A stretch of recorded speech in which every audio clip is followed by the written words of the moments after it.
you want me to sit down? Okay. Thank you guys for being here. My name is Carlos, and I'd like to give you a speech today about oil spills. So, my purpose of this is to inform my audience about the effects of oil spills in the environment, as well specifically on wildlife and maybe some of the methods for cleaning up its effects.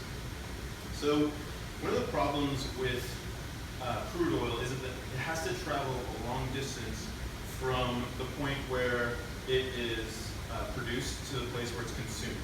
And that leaves a lot of room for error. Most of the time it's transported on barges and oil tankers have to travel long distances over the ocean, and they can run into a lot of problems.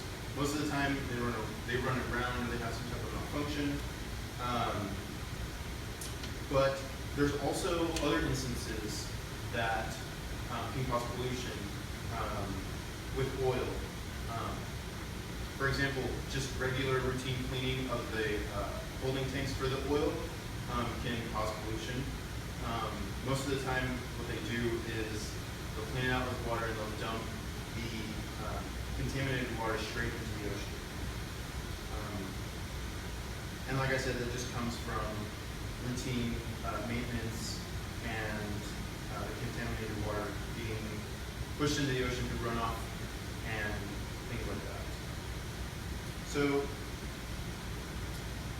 like I said, barges, pipelines can sometimes be disrupted, and that can lead to contamination. So some statistics about actual oil spills is that the total spillage estimated every year for oil spills in the United States, in the world, is anywhere from 0.8 to 2 million tons of oil every single year. And that's an average, so that doesn't take into account any disaster that happens that year. So that's just over the course of a given amount of time that 2 million tons have been spilled.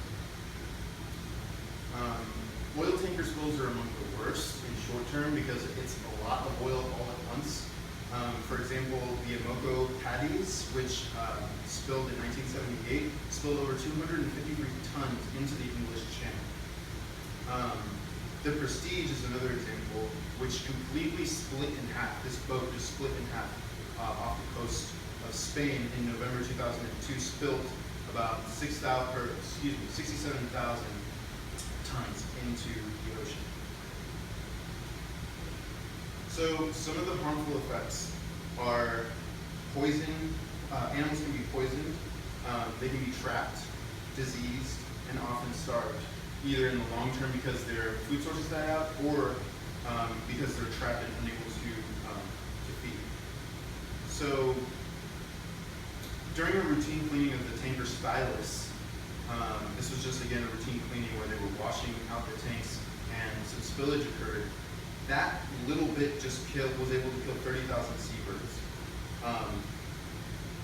And the reason that happened is because it happened where lots of birds thrive. There was a large population of birds where this spill happened, and that's why it was so devastating to that bird population.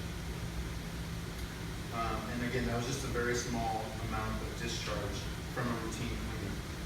One of the bigger disasters was the Exxon Valdez, which ran aground in 1989 on a reef. That was able to kill 1,000 sea otters. 36,000 bird carcasses were collected, but that's not the amount of birds that were killed. There's an estimate between 100,000 and 300,000 birds of various species that were killed, and at least 153 bald eagles were killed as a result because they were feeding on the carcasses of those dead animals that were contaminated. An actual study in 2015 linked adrenal gland and lung disease in bottlenose dolphins with exposure to petroleum compounds, according to an article in the Science Teacher magazine published by Becker. And this also leads to an increased mortality rate of dolphins. So some of the cleanup efforts are actually detrimental to the ecology.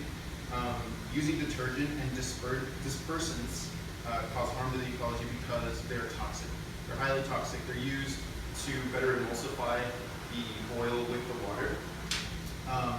But what it does is it further pollutes the area, killing more animals and affecting specifically affecting the reproductive cycles of oysters in the Gulf of Mexico, what it does is that it impairs the ability for sperm to fertilize because it breaks down the cell membrane. And that was in a study by Valetti et al. The study was actually pertaining to a compound called Port Exit 9500A. And another example was that again, the Exxon Valdez.